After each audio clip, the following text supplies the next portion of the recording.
Good job, Sabrina.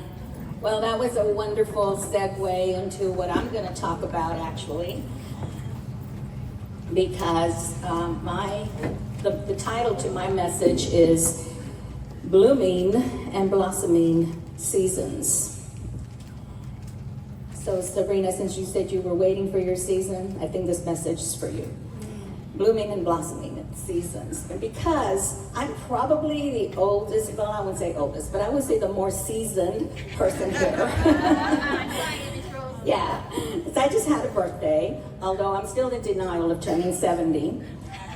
I now look back and see how God has been in my life, directing, guiding, and molding me into who I am today. My parents were very involved in church. All of us, 5 siblings, were involved serving, attending classes. We never missed a Sunday service because they said we'd go to hell if we did. And we even went on to church when we were on vacation. Okay, that's just how dedicated my family was. So even though I can say that I've been a Christian all my life, I never knew God the way I know him now. Back in the late 1990s, you see I'm dating myself, I was introduced to a non-denominational church. I was reluctant to visit, and I had a hard time letting go of the upbringing of being Catholic. But through an encounter with my Lord on an Easter Sunday service, I gave my life to him. About a year later, I was water baptized and also received the gift of the Holy Spirit shortly after that. Then my journey began. It wasn't until now that I realized how God has had his hand on my growing seasons. In 1998, so here I am, aging myself again, I began going to a women's ministry meeting. The teaching was on the prophetic word, and I was new in my walk with Jesus. As I said, it's very different from the upbringing that I had. And I didn't know much about biblical teachings, even though I had said that I was a Christian all my life. I didn't realize that it's all about the relationship and not just attending church. At this first meeting that I went to, we received an invitation to go up for prayer and receive a prophetic word. I didn't know anyone there, and certainly no one there knew my name. I distinctly remember the prayer over me because it was such a blessing and it had truth to it. The lady who prayed for me said, "The Lord sees you as a rosebud and you are going to blossom." What? She didn't know my name and she said I was a rosebud. But God did. My dad wrote a poem about me before I was even conceived, and he named me Rosa Maria. I ended up being named Rosemary, though, but this is just another realization that he's been in my life and he had a plan for me. Those prophetic words stuck with me, but I didn't know at that time what blossom was going to mean in my future. Several years later, my husband and I were being trained to become marriage encounter leaders. At a class, I was given an opportunity to pray for someone that day, and I was asked to give her an encouraging word. I felt good after I had prayed for her because I knew it meant something to her, because she just got teary-eyed, began to cry. And as I drove home, my husband and I were in separate cars, so I was driving. I distinctly remember getting on the highway, but then everything turned black. And what I saw before my eyes was a closed rosebud. And it blossomed, it opened, just the way the lady prophesied over me. Oh my, I'm so glad the angels were around me, protecting me because I was on the highway, protecting me from having an accident. And so that was a quick vision, but it will forever stay in my mind. This was my first blossom experience. But at that time, I didn't know the connection that it is now. My next encounter with the word blossom was when I became a Mary Kay director. I had to have a minimum of 50 women on my team, along with some sales quotas, and then to receive this honor, there was big celebration and so forth, and so I had to come up with a team name. Well, as I was praying about this, I started to pray, and then I thought, well, I'm just going to do some reading. So I opened up my Bible, and my eyes landed on Isaiah 35, 1 through 2. The wilderness and the dry land shall be glad. The desert shall rejoice and blossom like a rose. And the autumn crocus. It shall blossom abundantly and rejoice, even with joy and singing.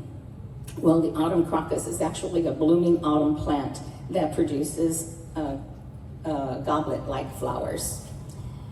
So wow, there's that word, bloom again. And then I came up with the team name of Blossoming Roses. So I was that, I don't know how many years, but anyway, I'm still doing that for 42 years later. Fast forward to a year ago, and I'm doing fast forward because Ashley said I only had 12 minutes. I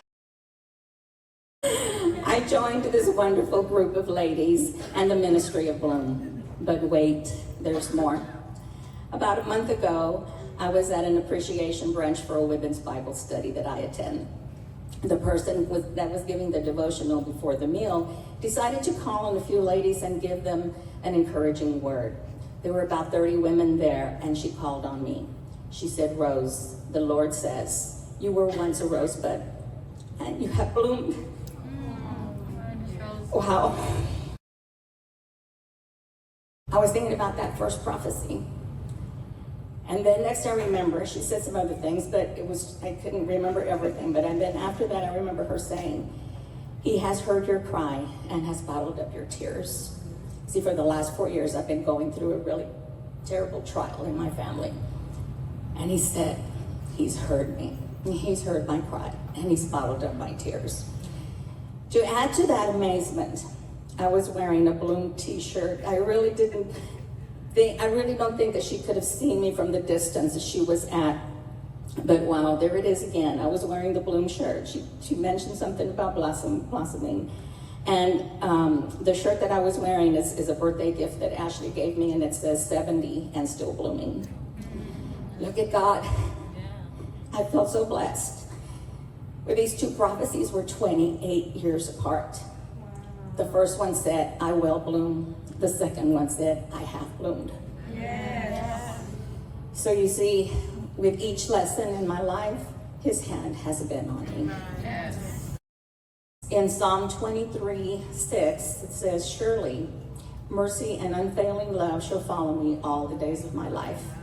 And through the length of my days, the house of the Lord and his presence shall be my dwelling place. So in this 70th chapter or season in my life, I'm not slowing down. Though my days are numbered, I am confident in his promise to be with me all the days of my life. Amen. I will continue to walk with gratitude and the purpose that he has for me.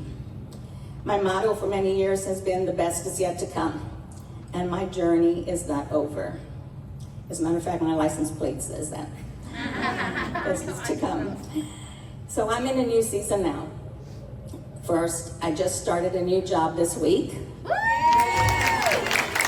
Yes, at my age, I'm starting a new career. I'm a new CPC staffer. Second, I'm in a support program where I am mentoring a young lady who is pregnant and needs encouragement and support. And this is something that I've desired to do for a very long time, to just be a mentor to people. And doesn't the Bible tell us to do that? It tells the older women and men to teach the younger women and men. That's right, amen. And you will find that in Titus 2, 1 through 8. And y'all can look that up because I'm limited time. And number 3, I'm learning how to play the ukulele along with some other instruments that I already play. And 4, I'm still discovering new gifts and enjoying learning and growing. One of my favorite scriptures is in Psalm 37:4. Delight yourself in the Lord, and he will give you the desires of your heart. Yes. And I'm finding that the things that I have desired have either happened already and are still coming to pass. So this reflection of my life came about because the weekend of my birthday, someone came to me and asked, What was one of your life's greatest blessings? Or lessons, actually. And for one, I'm grateful that I came to know the Lord the way I do now, and know that in every season there is a reason for what happens to you. But rest assured, God's got you in every season. Yes. In Ecclesiastes 1, it says, to everything there is a season and a time for every purpose under heaven. So no matter your season in life, God continues to work in and through you. Each season offers new ways to grow, love, serve, and leave a lasting legacy. Life is often described in seasons. Everyone's journey is unique. So I want to offer you some tips to help you navigate through those seasons. And I'm going to spell out the word season. S is for shine. Let your light shine. E is for eyes of faith. Don't give up. Trust in God and trust His timing. A is for appointed. God has a plan for your life. If you're still here on earth, God has appointed you to accomplish great things. S is for surrender. Seek His face, let go, and let God. O is for opportunity. Believe God will open doors you could not even imagine. N is never forgotten. He will never leave your side. You will never be alone. So I say to you, remember, every season has a purpose. Keep blooming. Now, I have something I want to show you, and I'm going to put this down. Hopefully you can still hear me. I did this exercise.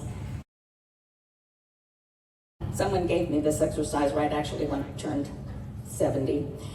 And this is something you can do for yourself.